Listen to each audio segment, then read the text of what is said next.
Welcome, my sweet friends. My name is Emmy. This is the channel Frugal Money Saver, and we welcome you into our home. Today's video is packed full of some great stuff. First thing, I know, don't freak out on me, but we need to start talking about the holidays and how to have a debt-free holiday season. And yes, it's super possible. And then I'm going to ask you to jot some things down, so have some paper and pencil ready. You can pause me here. You're back. I'm also going to show you how to make the most delicious cookies out of packets of instant oatmeal that you probably have around the house. They came out so amazing. It is such a frugal recipe, and I think you're going to be mightily impressed. And then finally, we're going to announce the winner of my Happy Planner sticker set. Yay! I am over 5,500 subscribers now. I shouldn't say I should say we, my beautiful husband and I. So thank you, thank you, thank you. Can't wait to see who wins. So let's get started. First thing I want to talk to you about is the holidays.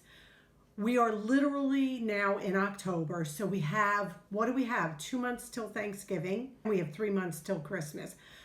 I know you're probably thinking that is such a long time, but financially it's not. We really need to start thinking about this now. So what I want you to do is just jot down a couple things that I'm going to share with you, and then I need you to think about them, go over them, and be realistic with yourself. Be truthful with yourself, please. Don't say you're going to save $500 a month if financially you can't save $500 a month. Be honest, be truthful, make it a holiday that will be just filled with blessings and not so much the material aspect of the commercialism of this time of year. Number one, what I want you to think about is, what is a realistic budget for you?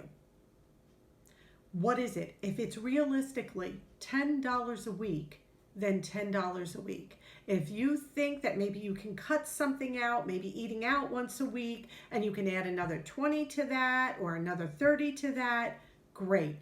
Be realistic, like I said earlier. Don't shoot higher than you think you can save between now and then. When you budget, you cannot say, I'm going to save, hypothetically, $25 a week all the way to Christmas. But you're not going out on Christmas Eve to shop. Well, at least I hope not. So you're going to want to start thinking a week or two before Christmas. That's when you're going to save to.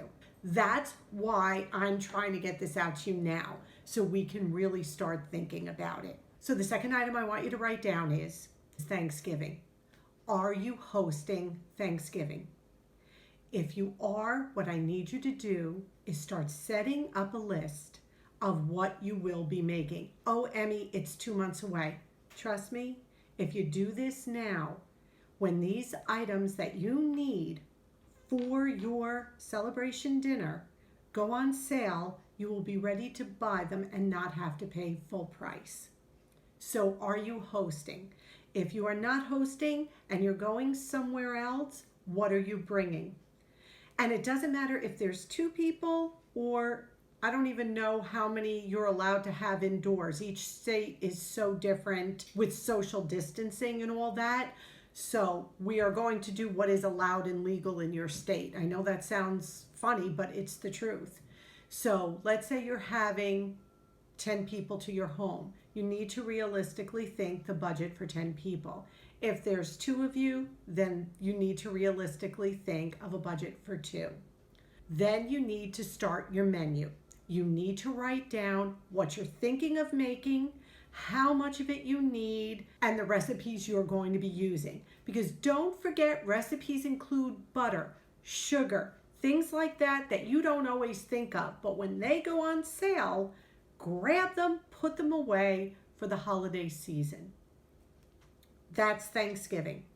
Now we're going to Christmas, and I will elaborate in future videos on how to cut costs for Thanksgiving, how to make a budget Thanksgiving meal. We will do that in upcoming videos for sure. I have so many planned out. But this is just to get the wheels turning and get you started.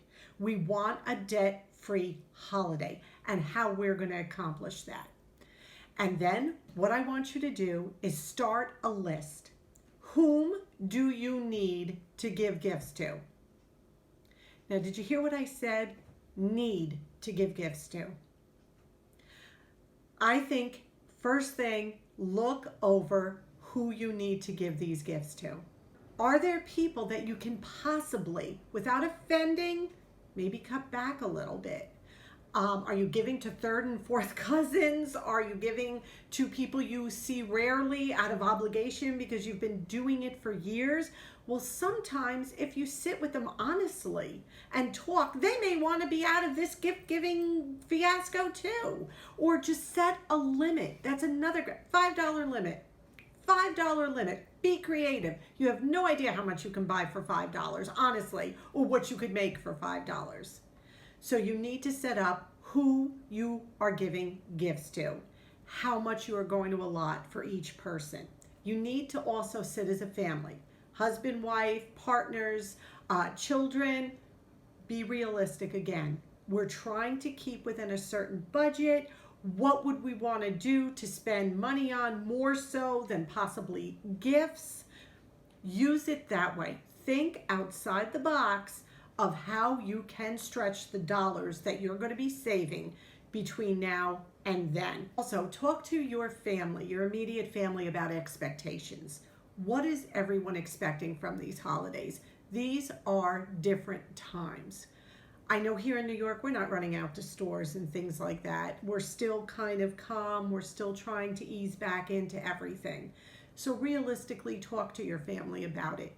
What are they expecting from the holidays and what are you expecting? And how can you pull that all together and make it work?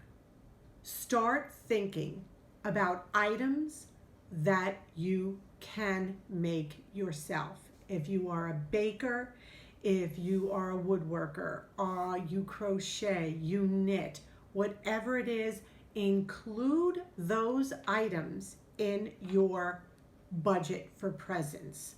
So if you're buying wool or you're buying baking materials or you're making beautiful magnets for the refrigerator, soaps, whatever you may be talented at doing and want to bless others with, start thinking about how much those supplies are going to cost you. I will say this again, there is nothing more precious than getting a beautiful card, handwritten note with a token gift that someone can use.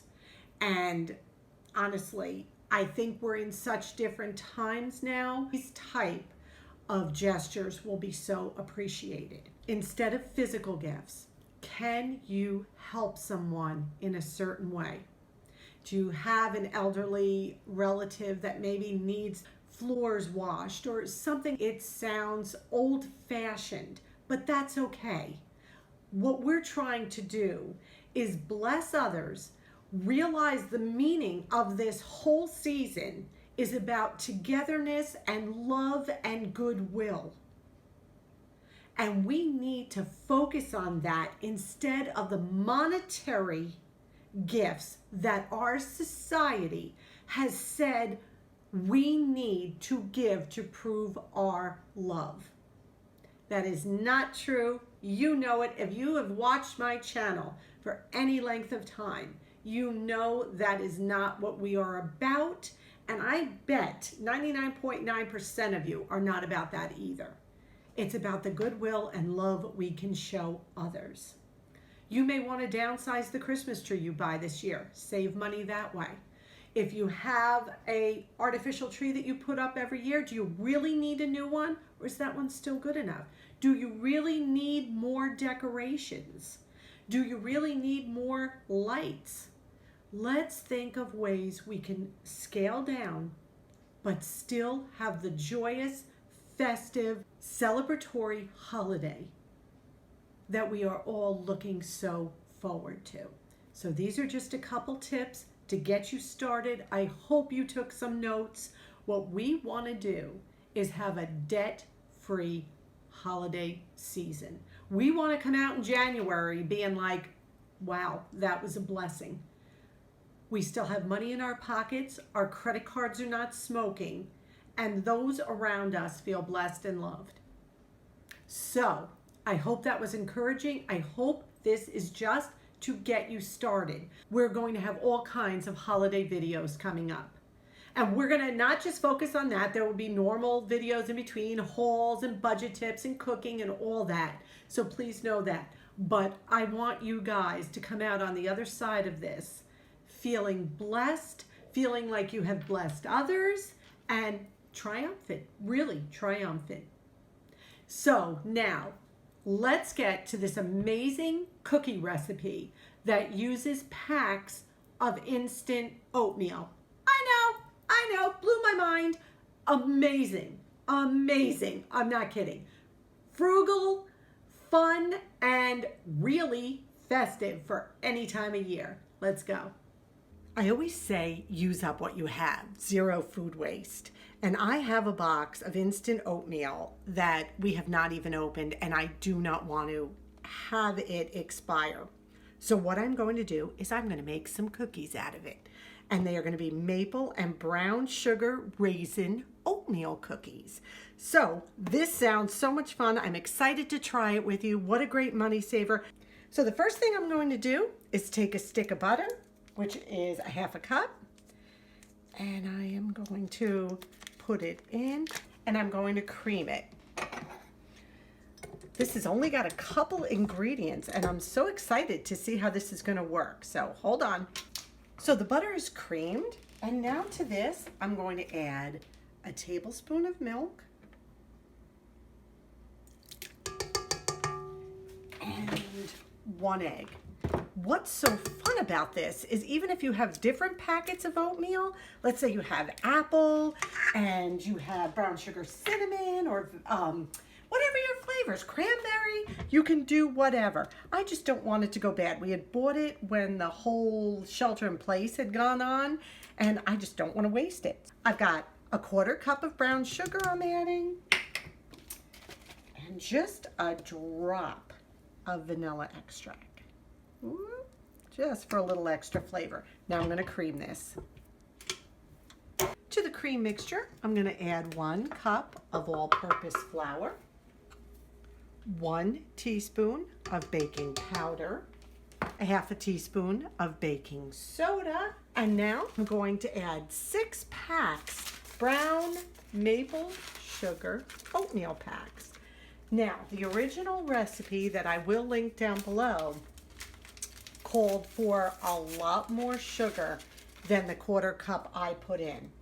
I don't want to add more sugar because these packs come with sugar in them. So I think a 1/4 cup with all this should be perfect for a cookie.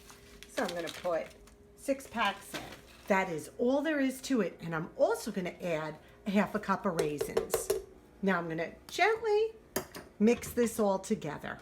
You don't want to over mix your cookie batter because then, what do I always tell you? It gets tough. Any kind of quick bread, any kind of cookie, anything like that, you just want to incorporate the dry and wet together. This is so interesting. I'm so excited to see how this is going to come out. My oven is preheated to 350 and I am going to make us some cookies. They smell so good, don't they, Paul? Oh, they're awesome. Just making, you know, like a rounded tablespoon. Now, what they said to do is to put it about a 1/4 inch. So I'm going to just press this down a little bit. Okay, just like that. And I'm going to go ahead and do this, and then we're going to pop them in a 350 oven for about 8 to 10 minutes. Make sure either you use a greased cookie sheet, parchment paper, or a silk mat, whatever works for you.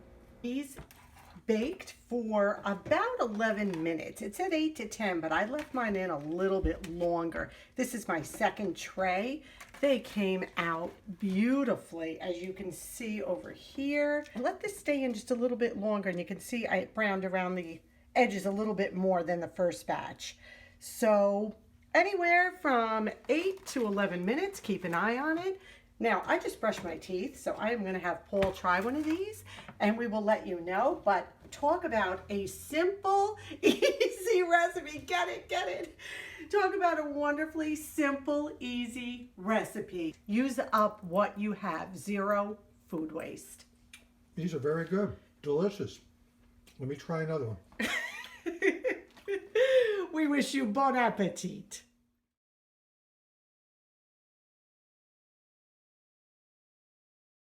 So it's just about a week later, and it is time to pick the name of the winner of our Happy Planner sticker giveaway.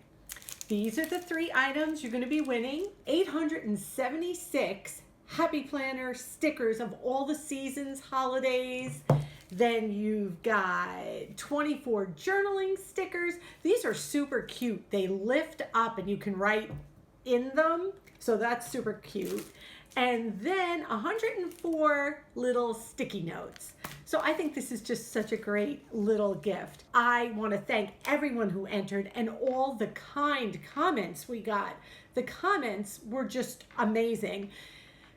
It's pretty unanimous that a lot of you tune in just to hear me say the word coffee. Honestly, I get so much of, oh, I love your accent. It's so funny because I wish I could hear it. You know, it's like how someone else hears you speak. You know, you just gave us some wonderful feedback and we appreciate you. As much as you tell us you appreciate us, well, you need to know we appreciate you. Look at all these entries. So I am so excited. They are all cut the exact same length. They're all 3 inches. So everybody's name is perfect on here. No pieces are bigger, nothing like that. Okay, so you can see it. All right, are you ready? Paul is going to hold the bowl up and then, so I can't see inside. I'll mix, pick out. Okay, we're ready. You know I love this. I'm worse than you guys. Okay, I'm down here. All right, mix. Ooh, okay. I got one right here. You ready? The name is, I got to put my glasses on, Maxine Travis. Maxine Travis. Congratulations, Maxine. Woo! Good for you. You can use them to dress up your daily planner. Just make it a little more fun and exciting. And your calendar, whatever you want to use them on. I thank you all for entering and for being so kind to Paul and I with your comments about what you like about our channel. Maxine, please give me your mailing address at frugalmoneysaver@gmail.com. And you know there will always be a giveaway around the corner because I love to just give you little tokens to let you know that we love you and we care about you. So I hope you enjoyed this video. Please give it a big thumbs up and by all means subscribe if you haven't. Leave us a comment. Blessings to you all. We love you. And until our next video, bye-bye.